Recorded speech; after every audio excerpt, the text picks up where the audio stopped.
ਮੈਂ ਜਦੋਂ 5 ਸਾਲ ਦੀ ਸੀ, ਮੇਰਾ ਪਿਓ ਮੇਰੀ ਮਾਂ ਨੂੰ ਛੱਡ ਕੇ ਇਸ ਦੁਨੀਆ ਤੋਂ ਚਲਾ ਗਿਆ। ਮੈਂ ਇਕਲੌਤੀ ਧੀ ਸੀ, ਪਰ ਬਹੁਤ ਬਦਕਿਸਮਤ ਸੀ। ਮੇਰੀ ਜ਼ਿੰਦਗੀ ਹਨੇਰੀ ਸੀ।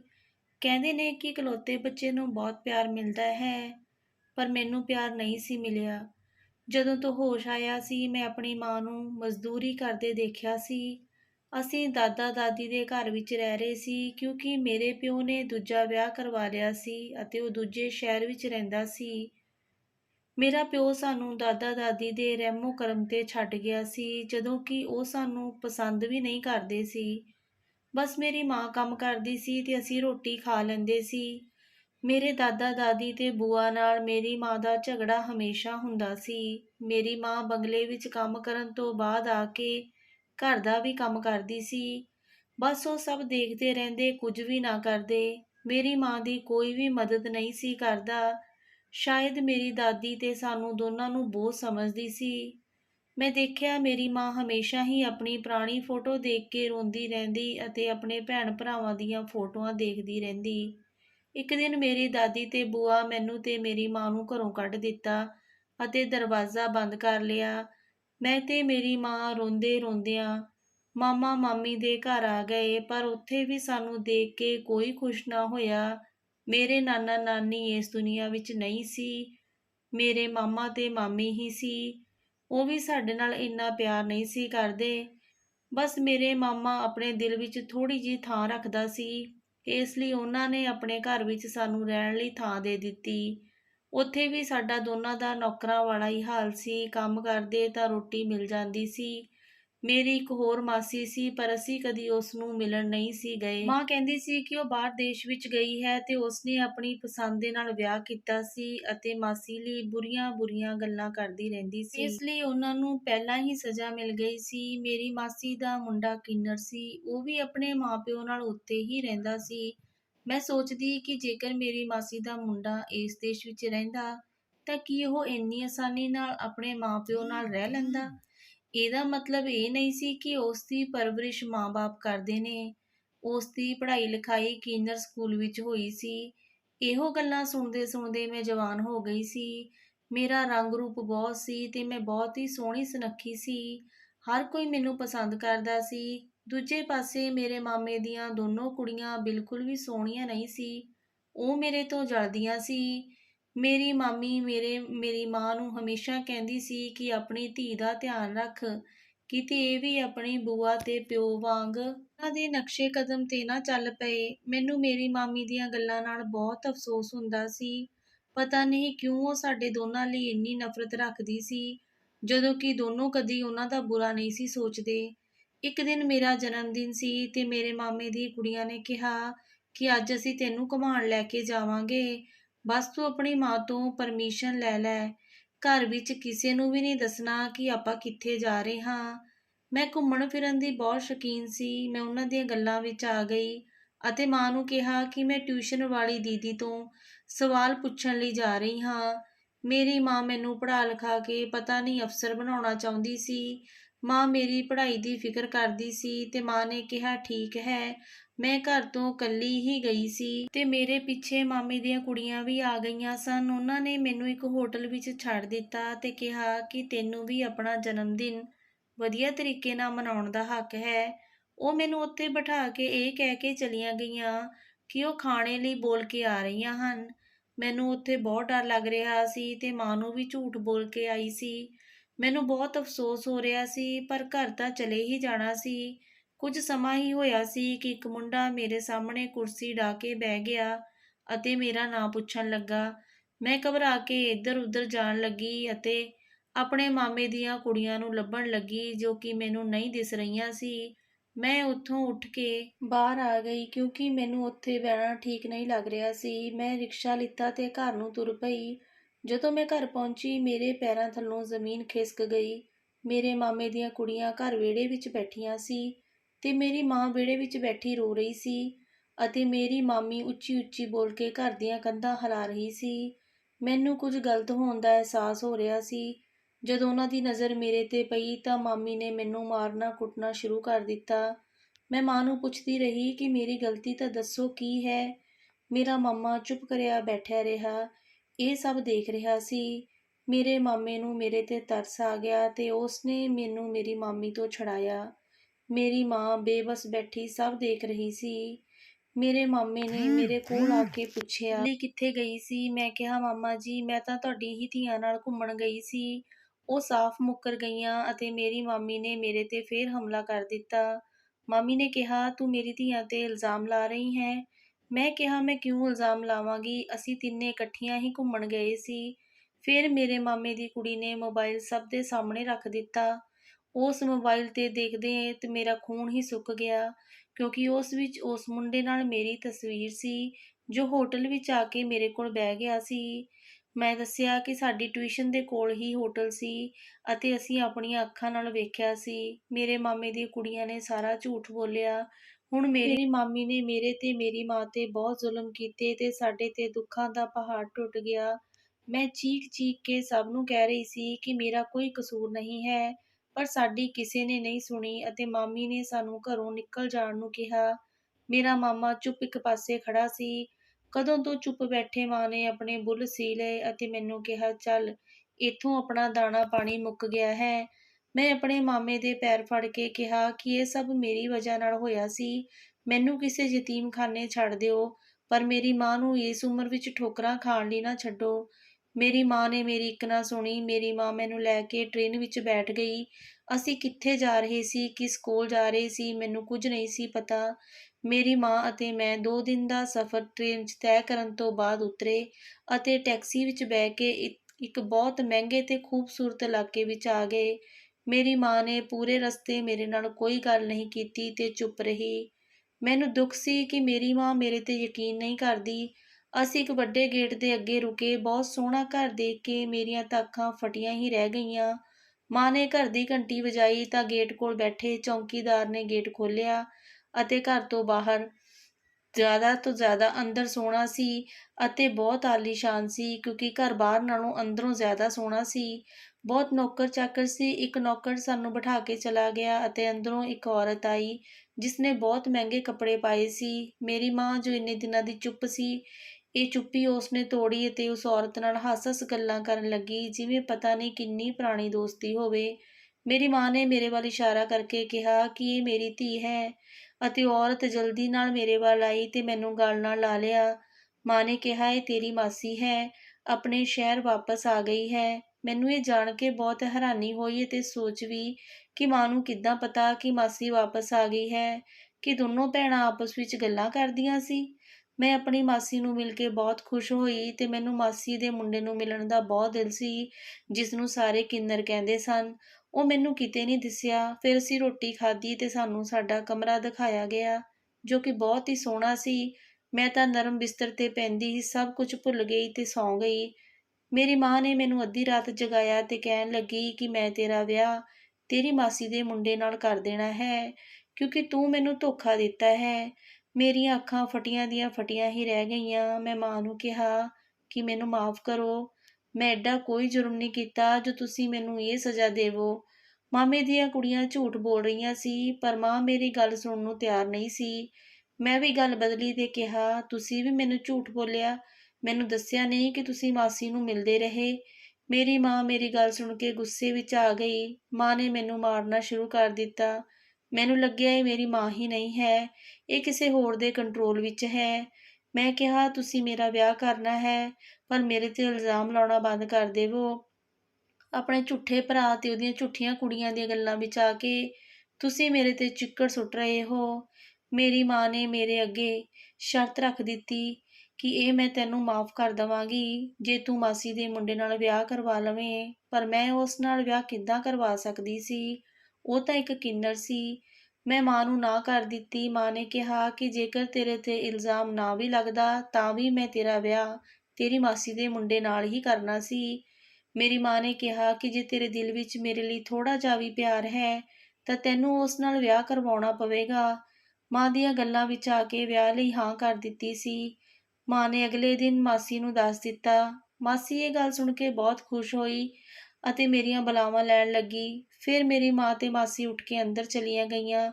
ਮੇਰਾ ਦਿਲ ਬੈਠਿਆ ਜਾ ਰਿਹਾ ਸੀ, ਪਰ ਮੈਂ ਉੱਥੇ ਜ਼ਿਆਦਾ ਦੇਰ ਨਹੀਂ ਬੈਠੀ ਅਤੇ ਆਪਣੀ ਮਾਸੀ ਦੇ ਮੁੰਡੇ ਨੂੰ ਲੱਭਣ ਲੱਗੀ। ਐਡੇ ਵੱਡੇ ਘਰ ਵਿੱਚ ਉਸ ਨੂੰ ਲੱਭਣਾ ਵੀ ਮੁਸ਼ਕਿਲ ਸੀ। ਫਿਰ ਮੈਨੂੰ ਇੱਕ ਕਮਰੇ ਵਿੱਚੋਂ ਆਵਾਜ਼ ਆਈ ਤੇ ਮੈਂ ਦੇਖਿਆ ਕਿ ਮਾਸੀ ਮੇਰੀ ਮਾਂ ਨੂੰ ਨੋਟਾਂ ਦੀਆਂ ਗੱਠੀਆਂ ਫੜਾ ਰਹੀ ਸੀ ਅਤੇ ਮਾਂ ਦਾ ਚਿਹਰਾ ਖੁਸ਼ੀ ਨਾਲ ਖਿੜਿਆ ਹੋਇਆ ਸੀ। ਹੁਣ ਮੈਨੂੰ ਸਮਝ ਆ ਗਿਆ ਸੀ ਕਿ ਮੇਰੀ ਮਾਸੀ ਨੇ ਮੇਰੀ ਮਾਂ ਨੂੰ ਪੈਸਿਆਂ ਦਾ ਲਾਲਚ ਦੇ ਕੇ ਆਪਣੇ ਮੁੰਡੇ ਨਾਲ ਮੇਰਾ ਵਿਆਹ ਤੈਅ ਕਰ ਦਿੱਤਾ ਸੀ। ਪਰ ਮੈਨੂੰ ਦੁੱਖ ਤਾਂ ਆਪਣੀ ਸਗੀ ਮਾਂ ਦਾ ਸੀ, ਜਿਸ ਨੇ ਮੇਰੇ ਨਾਲ ਇਹ ਸਭ ਕੀਤਾ। ਮੈਂ ਆਪਣੇ ਕਮਰੇ ਵਿੱਚ ਆ ਗਈ। ਮੇਰੀ ਮਾਂ ਆਈ, ਮੈਂ ਉਸ ਵੱਲ ਦੇਖ ਕੇ ਮੂੰਹ ਸਾਈਡ ਤੇ ਕਰ ਲਿਆ ਤੇ ਉਸਨੂੰ ਕਿਹਾ ਕਿ ਮੈਂ ਤੈਨੂੰ ਦੇਖ ਲਿਆ ਹੈ, ਤੂੰ ਮੇਰਾ ਸੌਦਾ ਕੀਤਾ ਹੈ।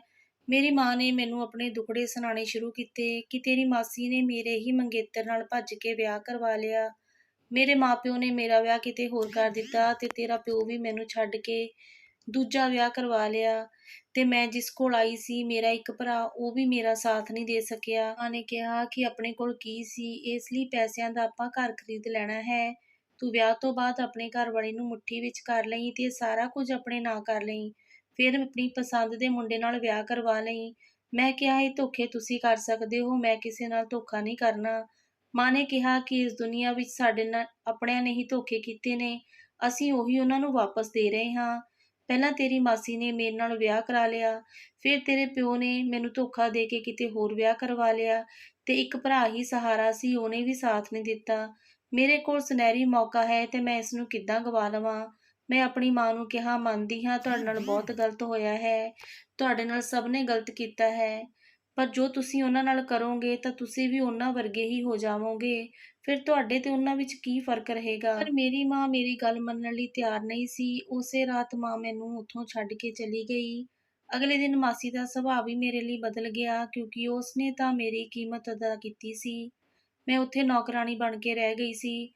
ਮੈਨੂੰ ਮਾਸੀ ਨੇ ਕਿਹਾ ਕਿ ਮੈਂ ਤੇਰਾ ਵਿਆਹ ਆਪਣੇ ਮੁੰਡੇ ਨਾਲ ਅੱਜ ਹੀ ਕਰ ਦੇਣਾ ਹੈ। ਮੈਂ ਦਿਲ ਤੋਂ ਇਸ ਲਈ ਰਾਜ਼ੀ ਨਹੀਂ ਸੀ, ਪਰ ਮੈਂ ਕੀ ਕਰਦੀ, ਮੇਰੇ ਕੋਲ ਹੋਰ ਕੋਈ ਰਾਸਤਾ ਵੀ ਨਹੀਂ ਸੀ। ਮੇਰਾ ਵਿਆਹ ਮਾਸੀ ਨੇ ਆਪਣੇ ਮੁੰਡੇ ਨਾਲ ਕਰ ਦਿੱਤਾ। ਸਾਡੇ ਵਿਆਹ ਵਿੱਚ ਕੋਈ ਵੀ ਰਿਸ਼ਤੇਦਾਰ ਨਹੀਂ ਆਇਆ ਸੀ। ਮੇਰੀ ਮਾਂ ਵੀ ਪਤਾ ਨਹੀਂ ਕਿੱਥੇ ਚਲੀ ਗਈ ਸੀ। ਮੇਰੇ ਦਿਲ ਵਿੱਚ ਇਸ ਗੱਲ ਦਾ ਗੁੱਸਾ ਸੀ। ਵਿਆਹ ਤੋਂ ਬਾਅਦ ਮੈਨੂੰ ਮੇਰੇ ਘਰ ਵਾਲੇ ਦੇ ਕਮਰੇ ਵਿੱਚ ਛੱਡ ਦਿੱਤਾ। ਪਤਾ ਨਹੀਂ ਇੱਥੇ ਕਦੋਂ ਤੱਕ ਕੈਦੀ ਵਾਂਗ ਜ਼ਿੰਦਗੀ ਕੱਟਣੀ ਪੈਣੀ ਸੀ। ਮੈਨੂੰ ਮੇਰੀ ਮਾਸੀ ਤੇ ਗੁੱਸਾ ਆ ਰਿਹਾ ਸੀ, ਜਿਸ ਨੇ ਹੁਣ ਤੱਕ ਮੈਨੂੰ ਮੇਰੇ ਘਰ ਵਾਲੇ ਨਾਲ ਮਿਲਣ ਨਹੀਂ ਸੀ ਦਿੱਤਾ। ਪਤਾ ਨਹੀਂ ਇਸ ਦੇ ਪਿੱਛੇ ਕੀ ਰਾਜ ਸੀ। ਅਚਾਨਕ ਕਮਰੇ ਦਾ ਦਰਵਾਜ਼ਾ ਖੁੱਲਿਆ, ਫਿਰ ਇੱਕ ਭਾਰੀ ਆਵਾਜ਼ ਖੰਘਣ ਦੀ ਆਈ ਤੇ ਉਹ ਬੈੱਡ ਵੱਲ ਵਧਿਆ ਤੇ ਮੈਂ ਸਿਮਟ ਕੇ ਬਹਿ ਗਈ ਤੇ ਚੋਰ ਨਜ਼ਰਾਂ ਨਾਲ ਮੈਂ ਦੇਖਿਆ, ਉਹ ਤਾਂ ਬਹੁਤ ਹੀ ਸੋਹਣਾ ਸੀ। ਕਿਸੇ ਵੀ ਪਾਸੇ ਤੋਂ ਕਿੰਨਰ ਨਹੀਂ ਸੀ ਲੱਗ ਰਿਹਾ। ਸੱਚਾਈ ਤਾਂ ਇਹ ਸੀ ਕਿ ਉਹ ਬਹੁਤ ਵਧੀਆ ਇਨਸਾਨ ਸੀ। ਉਹ ਮੇਰੇ ਕੋਲ ਆ ਕੇ ਬੈਠ ਗਿਆ। ਮੈਨੂੰ ਸੱਚ ਨਹੀਂ ਆ ਰਿਹਾ ਸੀ ਕਿ ਇੰਨਾ ਸੋਹਣਾ ਮੇਰਾ ਘਰ ਵਾਲਾ ਸੀ। ਫਿਰ ਉਸਨੇ ਆਪਣੀ ਆਦਮੀਆਂ ਵਾਲੇ ਅੰਦਾਜ਼ ਵਿੱਚ ਮੈਨੂੰ ਸਭ ਦੱਸ ਦਿੱਤਾ ਤੇ ਮੇਰਾ ਹਾਲ ਪੁੱਛਣ ਲੱਗਿਆ। ਮੈਂ ਕੰਬਦੀ ਹੋਈ ਆਵਾਜ਼ ਵਿੱਚ ਉਸ ਨੂੰ ਜਵਾਬ ਦੇ ਰਹੀ ਸੀ, ਕਿਉਂਕਿ ਮੈਂ ਵੀ ਹੈਰਾਨੀ ਦੇ ਸਮੁੰਦਰ ਵਿੱਚ ਗੋਤੇ ਖਾ ਰਹੀ ਸੀ। ਮੇਰੇ ਘਰ ਵਾਲੇ ਨੇ ਮੂੰਹ ਦਿਖਾਈ ਵਿੱਚ ਬਹੁਤ ਮਹਿੰਗਾ ਤੋਹਫ਼ਾ ਦਿੱਤਾ ਅਤੇ ਸਾਰੀ ਰਾਤ ਪਿਆਰ ਦੀਆਂ ਗੱਲਾਂ ਕਰਦੇ ਬੀਤ ਗਈ। ਮੈਂ ਬਹੁਤ ਖੁਸ਼ ਸੀ, ਕਿਉਂਕਿ ਹੁਣ ਮੇਰੀ ਜ਼ਿੰਦਗੀ ਵਿੱਚ ਸਭ ਕੁਝ ਵਧੀਆ ਹੋਵੇਗਾ। ਅਗਲੀ ਸਵੇਰ ਇੱਕ ਰੌਲੇ ਨਾਲ ਮੇਰੀ ਅੱਖ ਖੁੱਲੀ। ਮੈਂ ਦੇਖਿਆ ਮੇਰੀ ਮਾਸੀ ਮੇਰੇ ਕਮਰੇ ਵਿੱਚ ਸੀ ਅਤੇ ਉਸ ਨਾਲ ਇੱਕ ਮੁੰਡਾ ਤਾੜੀਆਂ ਮਾਰਦਾ ਆ ਰਿਹਾ ਸੀ ਅਤੇ ਮੇਰਾ ਘਰ ਵਾਲਾ ਕਮਰੇ ਵਿੱਚੋਂ ਗਾਇਬ ਸੀ। ਮੈਂ ਮਾਸੀ ਨੂੰ ਪੁੱਛਿਆ ਕਿ ਇਹ ਕੌਣ ਹੈ, ਤਾਂ ਉਸਨੇ ਕਿਹਾ, ਇਹ ਤਾਂ ਤੇਰਾ ਘਰ ਵਾਲਾ ਹੈ। ਇਹ ਰਾਤ ਆਪਣੇ ਦੋਸਤਾਂ ਨਾਲ ਗਿਆ ਸੀ ਤੇ ਦੂਜੇ ਕਮਰੇ ਵਿੱਚ ਸੌਂ ਗਿਆ। ਕਦੇ ਮੈਂ ਆਪਣੇ ਵੱਲ ਦੇਖਾਂ ਤੇ ਕਦੇ ਮੈਂ ਰਾਤ ਦਾ ਉਹ ਮੰਜ਼ਰ ਯਾਦ ਕਰਾਂ। ਮੈਂ ਮਾਸੀ ਨੂੰ ਨਹੀਂ ਦੱਸਿਆ ਕਿ ਮੇਰੇ ਕਮਰੇ ਵਿੱਚ ਰਾਤ ਕੋਈ ਹੋਰ ਸੀ।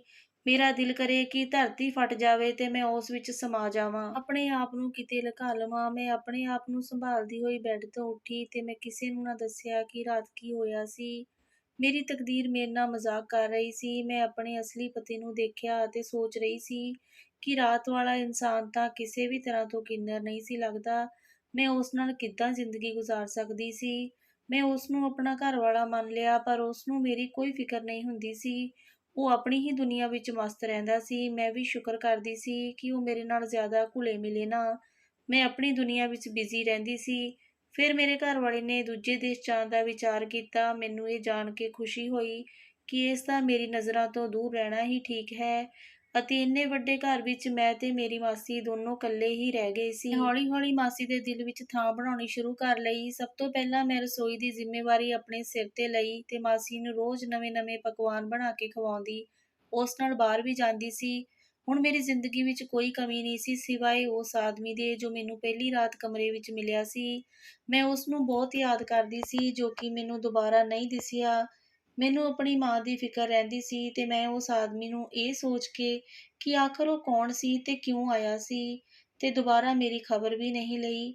ਇੱਕ ਦਿਨ ਮੈਂ ਮਾਸੀ ਨਾਲ ਬਾਹਰ ਰੋਟੀ ਖਾਣ ਹੋਟਲ ਵਿੱਚ ਗਈ ਤਾਂ ਮੇਰੀ ਨਜ਼ਰ ਉਸ ਆਦਮੀ ਤੇ ਪਈ ਜੋ ਮੇਰੇ ਕੋਲ ਉਸ ਸਮੇਂ ਬੈਠਾ ਸੀ ਜਦੋਂ ਮੈਂ ਆਪਣੇ ਮਾਮੇ ਦੀ ਕੁੜੀਆਂ ਨਾਲ ਹੋਟਲ ਆਈ ਸੀ। ਇਹ ਉਹੀ ਆਦਮੀ ਸੀ ਜਿਸ ਦੀ ਵਜ੍ਹਾ ਨਾਲ ਮੇਰੀ ਜ਼ਿੰਦਗੀ ਵਿੱਚ ਇਹ ਸਭ ਹੋ ਰਿਹਾ ਸੀ। ਮੈਂ ਉਸ ਵੱਲ ਤੇਜ਼ੀ ਨਾਲ ਗਈ ਤੇ ਉਸ ਨੂੰ ਪੁੱਛਿਆ ਕਿ ਜਿਸ ਦਿਨ ਤੂੰ ਮੇਰੇ ਕੋਲ ਆ ਕੇ ਬੈਠਿਆ ਸੀ ਤੇਰਾ ਕੀ ਮਕਸਦ ਸੀ। ਪਹਿਲਾਂ ਤਾਂ ਉਹ ਚੁੱਪ ਰਿਹਾ ਤਾਂ ਫਿਰ ਉਸਨੇ ਕਿਹਾ ਕਿ ਮੇਰੇ ਮਾਮੇ ਦੀ ਕੁੜੀਆਂ ਨੇ ਹੀ ਉਸ ਨੂੰ ਏਦਾਂ ਕਰਨ ਲਈ ਕਿਹਾ ਸੀ। ਮੈਨੂੰ ਉਸ ਟਾਈਮ ਆਪਣੀ ਮਾਂ ਦੀ ਯਾਦ ਆਈ ਕਿ ਕਾਸ਼ ਉਹ ਅੱਜ ਇੱਥੇ ਹੁੰਦੀ ਤਾਂ ਬੇਗੁਨਾਹੀ ਦਾ ਸਬੂਤ ਆਪਣੀ ਅੱਖਾਂ ਨਾਲ ਵੇਖ ਲੈਂਦੀ। ਇਸ ਤਰ੍ਹਾਂ ਮੇਰੇ ਆਪਣਿਆਂ ਨੇ ਮੈਨੂੰ ਬਦਨਾਮ ਕਰਨ ਲਈ ਡਰਾਮਾ ਰਚਿਆ ਸੀ। ਪਰ ਮਾਂ ਨੂੰ ਵੀ ਕੀ ਕਹਾਂ, ਮਾਂ ਦੀਆਂ ਅੱਖਾਂ ਤੇ ਵੀ ਲਾਲਚ ਦੀ ਪੱਟੀ ਬੰਨ੍ਹੀ ਸੀ। ਮੈਂ ਤੇ ਮਾਸੀ ਘਰ ਆਏ ਤੇ ਕੁਝ ਦੇਰ ਬਾਅਦ ਮਾਸੀ ਮੇਰੇ ਕੋਲ ਘਬਰਾਈ ਹੋਈ ਆਈ ਤੇ ਕਹਿਣ ਲੱਗੀ ਕਿ ਮਾਂ ਦਾ ਐਕਸੀਡੈਂਟ ਹੋ ਗਿਆ ਹੈ ਅਤੇ ਉਹ ਹਸਪਤਾਲ ਵਿੱਚ ਦਾਖਲ ਹੈ। ਕਿ ਘਬਰਾ ਗਈ ਅਤੇ ਮਾਂ ਦੇ ਕੋਲ ਹਸਪਤਾਲ ਪਹੁੰਚੀ। ਉਹ ਮੇਰੇ ਤੋਂ ਮਾਫ਼ੀ ਮੰਗਣ ਲੱਗੀ। ਮੈਂ ਮਾਂ ਨੂੰ ਕਿਹਾ ਕਿ ਮੈਂ ਤੇਰੇ ਵਰਗੀ ਬਿਲਕੁਲ ਨਹੀਂ ਹਾਂ, ਮੈਂ ਤੇਰਾ ਸਾਥ ਨਹੀਂ ਛੱਡਾਂਗੀ। ਮਾਂ ਦੋਨੋਂ ਲੱਤਾਂ ਤੋਂ ਲਾਚਾਰ ਹੋ ਗਈ ਸੀ। ਮੈਂ ਉਸ ਨੂੰ ਆਪਣੇ ਕੋਲ ਲੈ ਆਈ ਅਤੇ ਉਸ ਦੀ ਸੇਵਾ ਕੀਤੀ। ਮੇਰੀ ਮਾਸੀ ਨੇ ਮੇਰੇ ਇਸ ਵਿੱਚ ਪੂਰਾ ਸਾਥ ਦਿੱਤਾ। ਇੱਕ ਦਿਨ ਮੈਂ ਮਾਂ ਦੇ ਕਮਰੇ ਵਿੱਚੋਂ ਉੱਠ ਕੇ ਆਪਣੇ ਕਮਰੇ ਵਿੱਚ ਜਾ ਰਹੀ ਸੀ। ਮੈਨੂੰ ਘਰ ਦੇ ਪਿਛਲੇ ਪਾਸੋਂ ਕੁਝ ਆਵਾਜ਼ਾਂ ਸੁਣਾਈ ਦਿੱਤੀਆਂ ਤੇ ਮੈਂ ਰੁਕ ਗਈ। ਮੈਂ ਉੱਥੇ ਗਈ ਤੇ ਮੈਂ ਦੇਖਿਆ ਕਿ ਮਾਸੀ ਕਿਸੇ ਨਾਲ ਗੱਲਾਂ ਕਰ ਰਹੀ ਸੀ। ਮੈਂ ਉੱਥੋਂ ਵਾਪਸ ਆ ਗਈ ਤੇ ਹੁਣ ਮੇਰੀ ਨਜ਼ਰ ਮਾਸੀ ਤੇ ਰੱਖਣੀ ਜ਼ਰੂਰੀ ਸੀ। ਉਹ ਕੋਈ ਨਵਾਂ ਖੇਲ ਰਚ ਰਹੀ ਸੀ। ਮੈਂ ਉਸ 'ਤੇ ਧਿਆਨ ਰੱਖਣ ਲੱਗੀ ਤੇ ਅਗਲੇ ਦਿਨ ਮੇਰੀ ਮਾਸੀ ਫੇਰ ਉਸੇ ਥਾਂ ਜਾ ਰਹੀ ਸੀ। ਮੈਂ ਵੀ ਪਿੱਛੇ-ਪਿੱਛੇ ਤੁਰ ਪਈ ਜਿੱਥੇ ਉਹ ਉਸ ਆਦਮੀ ਨਾਲ ਗੱਲਾਂ ਕਰ ਰਹੀ ਸੀ ਜੋ ਪਹਿਲੀ ਰਾਤ ਮੇਰੇ ਕਮਰੇ ਵਿੱਚ ਆਇਆ ਸੀ ਅਤੇ ਮਾਸੀ ਉਸ ਨੂੰ ਪਹਿਲਾਂ ਤੋਂ ਹੀ ਜਾਣਦੀ ਸੀ। ਮੇਰੇ ਨਾਲ ਖੇਲ ਖੇਲ ਰਹੀ ਸੀ, ਮੇਰੇ ਨਾਲ ਧੋਖਾ ਕਰ ਰਹੀ ਸੀ। ਮੈਂ ਉਸ ਨੂੰ ਆਪਣੀ ਮਾਂ ਵਾਂਗ ਸਮਝਿਆ ਸੀ ਅਤੇ ਉਸ ਦੀ ਇੰਨੀ ਸੇਵਾ ਕੀਤੀ। ਮੈਂ ਸਾਰੀ ਗੱਲ ਆਪਣੀ ਮਾਂ ਨੂੰ ਦੱਸੀ। ਮੇਰੀ ਮਾਂ ਨੂੰ ਇਸ ਗੱਲ ਬਾਰੇ ਪਤਾ ਹੀ ਸੀ। ਮੈਂ ਆਪਣੀ ਮਾਂ ਨੂੰ ਕਿਹਾ ਕਿ ਤੇਰੇ ਲਾਲਚ ਨੇ ਮੇਰੀ ਜ਼ਿੰਦਗੀ ਖਰਾਬ ਕਰ ਦਿੱਤੀ। ਮੈਂ ਮਾਂ ਨੂੰ ਕਿਹਾ ਕਿ ਤੈਨੂੰ ਤੇਰਿਆਂ ਨੇ ਤਾਂ ਧੋਖਾ ਦਿੱਤਾ, ਕਿ ਤੇਰੀ ਨੀਅਤ ਵਿੱਚ ਖੋਟ ਸੀ, ਪਰ ਮੇਰੀ ਨੀਅਤ ਵਿੱਚ ਖੋਟ ਨਹੀਂ ਹੈ। ਇਸ ਲਈ ਮੈਂ ਸੱਚਾਈ ਦਾ ਪਤਾ ਲਾ ਕੇ ਰਹਿਣਾ ਹੈ। ਅਗਲੇ ਦਿਨ ਮੈਂ ਉਸੇ ਥਾਂ 'ਤੇ ਮਾਸੀ ਤੋਂ ਪਹਿਲਾਂ ਜਾ ਕੇ ਲੁਕ ਗਈ। ਉਹ ਆਦਮੀ ਕੰਧ ਟੱਪ ਕੇ ਆਇਆ ਤਾਂ ਮੈਂ ਉਸ ਦੇ ਸਾਹਮਣੇ ਆ ਗਈ। ਉਹ ਮੈਨੂੰ ਦੇਖ ਕੇ ਹੈਰਾਨ ਹੋ ਗਿਆ ਸੀ। ਮੈਂ ਉਸ ਨੂੰ ਪੁੱਛਿਆ ਕਿ ਤੂੰ ਕੌਣ ਹੈ? ਇਸ ਘਰ ਨਾਲ ਤੇਰਾ ਕੀ ਰਿਸ਼ਤਾ ਹੈ? ਉਸ ਨੇ ਮੈਨੂੰ ਬੜੇ ਆਰਾਮ ਨਾਲ ਦੱਸਿਆ ਕਿ ਉਹ ਇਸ ਘਰ ਦਾ ਨੌਕਰ ਹੈ। ਉਹ ਸੱਚ ਆ ਗਿਆ ਸੀ ਕਿਉਂਕਿ ਮਾਸੀ ਦਾ ਇੱਕ ਹੀ ਮੁੰਡਾ ਸੀ ਤੇ ਉਹ ਕਿੰਨਰ ਸੀ। ਮਾਸੀ ਨੇ ਮੈਨੂੰ ਪਿੱਛੋਂ ਆ ਕੇ ਕਿਹਾ, ਇਹ ਤਾਂ ਮੇਰਾ ਨੌਕਰ ਹੈ। ਮੇਰੇ ਪੈਰਾਂ ਥੱਲੋਂ ਜ਼ਮੀਨ ਖਿਸਕ ਗਈ ਤੇ ਆਪਣੇ ਮੁੰਡੇ ਨੂੰ ਲੁਕਾਉਣ ਲਈ ਮੈਂ ਵਿਦੇਸ਼ ਭੇਜ ਦਿੱਤਾ ਹੈ। ਨੌਕਰ ਨੂੰ ਖਰੀਦ ਲਿਆ ਸੀ ਤਾਂ ਕਿ ਇਸ ਤੋਂ ਇੱਕ ਬੱਚਾ ਹੋ ਜਾਵੇ ਜੋ ਕਿ ਮੇਰੇ ਵੰਸ਼ ਨੂੰ ਚਲਾ ਸਕੇ। ਮੈਂ ਇਸ ਨੂੰ ਖਰੀਦਣਾ ਚਾਹਿਆ ਤਾਂ ਇਸ ਨੇ ਕਿਹਾ ਕਿ ਮੈਂ ਤਾਂ ਯਤੀਮ ਹਾਂ, ਤੁਸੀਂ ਮੈਨੂੰ ਆਪਣਾ ਮੁੰਡਾ ਬਣਾ ਲਵੋ। ਮਾਸੀ ਨੇ ਕਿਹਾ, ਮੈਂ ਤੇਰਾ ਵਿਆਹ ਉਸ ਦਿਨ ਇਸੇ ਨਾਲ ਕੀਤਾ ਸੀ, ਇਹੀ ਤੇਰਾ ਅਸਲੀ ਘਰ ਵਾਲਾ ਹੈ। ਫਿਰ ਮਾਸੀ ਨੇ ਆਪਣੇ ਬਾਰੇ ਦੱਸਿਆ ਕਿ ਮੈਂ ਤੇਰੀ ਮਾਂ ਦੇ ਮੰਗੇਤਰ ਨਾਲ ਵਿਆਹ ਕਰਾ ਲਿਆ ਸੀ ਅਤੇ ਸਾਰੇ ਘਰ ਦੇ ਮੇਰੇ ਖਿਲਾਫ ਸੀ ਕਿਉਂਕਿ ਉਹ ਤੇਰੀ ਮਾਂ ਦਾ ਮੰਗੇਤਰ ਸੀ, ਪਰ ਉਸ ਨੂੰ ਮੈਂ ਪਸੰਦ ਆ ਗਈ। ਵਿਆਹ ਤੋਂ ਬਾਅਦ ਮੇਰੀ ਪਹਿਲਾ ਬੱਚਾ ਪੈਦਾ ਹੋਇਆ ਜੋ ਕਿ ਕਿੰਨਰ ਸੀ ਅਤੇ ਮੈਨੂੰ ਸਮਝ ਆ ਗਈ ਸੀ ਕਿ ਮੈਨੂੰ ਮੇਰੇ ਕਰਮਾਂ ਦੀ ਸਜ਼ਾ ਮਿਲੀ ਹੈ ਤੇ ਮੈਂ ਕਿਸੇ ਦਾ ਦਿਲ ਦੁਖਾਇਆ ਹੈ, ਇਸ ਲਈ ਮੈਨੂੰ ਇਹ ਸਜ਼ਾ ਮਿਲ ਰਹੀ ਹੈ। ਮੈਂ ਆਪਣੇ ਘਰ ਵਾਲੇ ਤੇ ਮੁੰਡੇ ਨੂੰ ਲੈ ਕੇ ਵਿਦੇਸ਼ ਚਲੀ ਗਈ। ਉੱਥੇ ਉਸ ਨੂੰ ਪੜ੍ਹਾਇਆ ਲਿਖਾਇਆ, ਪਰ ਮੈਂ ਤੈਨੂੰ ਅਪਣਾਉਣਾ ਚਾਹੁੰਦੀ ਸੀ ਕਿਉਂਕਿ ਤੂੰ ਬਹੁਤ ਮਾਸੂਮ ਕੁੜੀ ਹੈ ਤੇ ਤੂੰ ਆਪਣੀ ਜ਼ਿੰਦਗੀ ਵਿੱਚ ਬਹੁਤ ਦੁੱਖ ਦੇਖੇ ਹਨ। ਮਾਸੀ ਹਮੇਸ਼ਾ ਹੀ ਮੇਰੀ ਮਾਂ ਨਾਲ ਗੱਲ ਕਰਦੀ ਰਹੀ, ਪਰ ਮੇਰੀ ਮਾਂ ਬਦਲੇ ਦੀ ਅੱਗ ਵਿੱਚ ਜਲਦੀ ਰਹੀ। ਮੇਰੀ ਮਾਂ ਹੀ ਜਾਣਦੀ ਸੀ ਕਿ ਮਾਸੀ ਦਾ ਬੇਟਾ ਕਿੰਨਰ ਹੈ, ਪਰ ਉਹ ਮੇਰੀ ਮਾਸੀ ਦਾ ਵੰਸ਼ ਵੀ ਅੱਗੇ ਚਲਾਉਣਾ ਚਾਹੁੰਦੀ ਸੀ। ਉਹ ਚਾਹੁੰਦੀ ਸੀ ਕਿ ਮੈਂ ਆਪਣੀ ਧੀ ਦਾ ਵਿਆਹ ਆਪਣੀ ਭੈਣ ਦੇ ਮੁੰਡੇ ਨਾਲ ਤਾਂ ਕਰਾਂ, ਪਰ ਫਿਰ ਉਸਦੀ ਜਾਇਦਾਦ ਹੜੱਪ ਲਵਾਂ ਤੇ ਆਪਣੀ ਧੀ ਦਾ ਵਿਆਹ ਕਿਤੇ ਹੋਰ ਕਰ ਦੇਵਾਂਗੀ ਤਾਂ ਜੋ ਉਹਨਾਂ ਦਾ ਬਦਲਾ ਪੂਰਾ ਹੋ ਜਾਵੇ ਤੇ ਮਾਸੀ ਦਰ-ਦਰ ਦੀਆਂ ਠੋਕਰਾਂ ਖਾਵੇ, ਜਿੱਦਾਂ ਅਸੀਂ ਦੋਨਾਂ ਮਾਵਾਂ ਧੀਆਂ ਨੇ ਖਾਧੀਆਂ ਸੀ। ਇਸੇ ਲਈ ਮੇਰੀ ਮਾਸੀ ਅਤੇ ਮਾਸੀ ਦੇ ਮੁੰਡੇ ਨਾਲ ਵਿਆਹ ਲਈ ਮੰਨ ਗਈ ਸੀ। ਮੇਰੀ ਮਾਸੀ ਨੂੰ ਨੌਕਰ ਨੇ ਕਿਹਾ ਕਿ ਉਹ ਕਿਸੇ ਲਾਲਚੀ ਕੁੜੀ ਨਾਲ ਵਿਆਹ ਨਹੀਂ ਕਰਵਾਵੇਗਾ। ਇਸ ਲਈ ਪਹਿਲੀ ਰਾਤ ਤੋਂ ਬਾਅਦ ਉਸ ਨੂੰ ਮੇਰੇ ਕਮਰੇ ਵਿੱਚ ਨਹੀਂ ਆਉਣ ਦਿੱਤਾ ਅਤੇ ਮੇਰਾ ਇਮਤਿਹਾਨ ਲੈਂਦੀ ਰਹੀ, ਪਰ ਮੇਰੀ ਨਜ਼ਰ ਕਦੀ ਵੀ ਮੇਰੀ ਮਾਸੀ ਦੀ ਦੌਲਤ 'ਤੇ ਨਹੀਂ ਸੀ ਅਤੇ ਨਾ ਹੀ ਦਿਲ ਵਿੱਚ ਕੋਈ ਲਾਲਚ ਸੀ। ਮੈਂ ਆਪਣੇ ਇਮਤਿਹਾਨ ਵਿੱਚੋਂ ਪਾਸ ਹੋ ਗਈ। ਮੇਰੀ ਮਾਸੀ ਮੈਨੂੰ ਪਿਆਰ ਕਰਦੀ ਸੀ। ਉਸ ਨੇ ਮੇਰੇ ਤੋਂ ਮਾਫ਼ੀ ਮੰਗੀ ਤੇ ਮੈਂ ਆਪਣੀ ਮਾਸੀ ਤੋਂ ਆਪਣੀ ਮਾਂ ਲਈ ਮਾਫ਼ੀ ਮੰਗੀ। ਮੈਂ ਹੁਣ ਖੁਸ਼ੀ-ਖੁਸ਼ੀ ਆਪਣੇ ਘਰ ਵਾਲੇ ਨਾਲ ਰਹਿੰਦੀ ਹਾਂ ਤੇ ਲੋਕ ਸਾਡੀ ਜੋੜੀ ਦੀ ਸਰਾਹਨਾ ਕਰਦੇ ਨੇ। ਮੇਰੀ ਦੁਨੀਆ ਤੋਂ ਮਾਂ ਜਾ ਚੁੱਕੀ ਹੈ। ਮੈਨੂੰ ਖੁਸ਼ੀ ਹੈ ਕਿ ਉਸ ਨੂੰ ਜਾਂਦੇ-ਜਾਂਦੇ ਇਸ ਦੁਨੀਆ ਤੋਂ ਆਪਣੀ ਗਲਤੀ ਦਾ ਅਹਿਸਾਸ ਹੋ ਗਿਆ ਸੀ ਤੇ ਉਸ ਨੂੰ ਮਾਫ਼ੀ ਮੰਗਣ ਦਾ ਮੌਕਾ ਮਿਲ ਗਿਆ ਸੀ। ਹਾਂਜੀ ਦੋਸਤੋ, ਉਮੀਦ ਕਰਦੀ ਹਾਂ ਕਿ ਤੁਹਾਨੂੰ ਇਹ ਕਹਾਣੀ ਚੰਗੀ ਲੱਗੀ ਹੋਣੀ। ਜੇਕਰ ਕਹਾਣੀ ਚੰਗੀ ਲੱਗੇ ਤਾਂ ਪਲੀਜ਼ ਕਹਾਣੀ ਨੂੰ ਲਾਈਕ ਸ਼ੇਅਰ ਜ਼ਰੂਰ ਕਰਿਓ ਜੀ। ਚੈਨਲ ਤੇ ਪਹਿਲੀ ਵਾਰੀ ਆਏ ਹੋ ਸਬਸਕ੍ਰਾਈਬ ਜ਼ਰੂਰ ਕਰਿਓ। ਪੰਜਾਬੀ ਵਿਰਸਾ ਕਹਾਣੀਆਂ ਨੂੰ ਸਪੋਰਟ ਕਰਿਓ। ਆਪਾਂ ਫੇਰ ਮਿਲਾਂਗੇ ਇੱਕ ਸੋਹਣੀ ਜਿਹੀ ਕਹਾਣੀ ਨਾਲ। ਤਦ ਤੱਕ ਲਈ ਤੁਹਾਨੂੰ ਸਾਰਿਆਂ ਨੂੰ ਮੇਰੇ ਵੱਲੋਂ ਪਿਆਰ ਭਰੀ ਸਤਿ ਸ਼੍ਰੀ ਅਕਾਲ ਜੀ।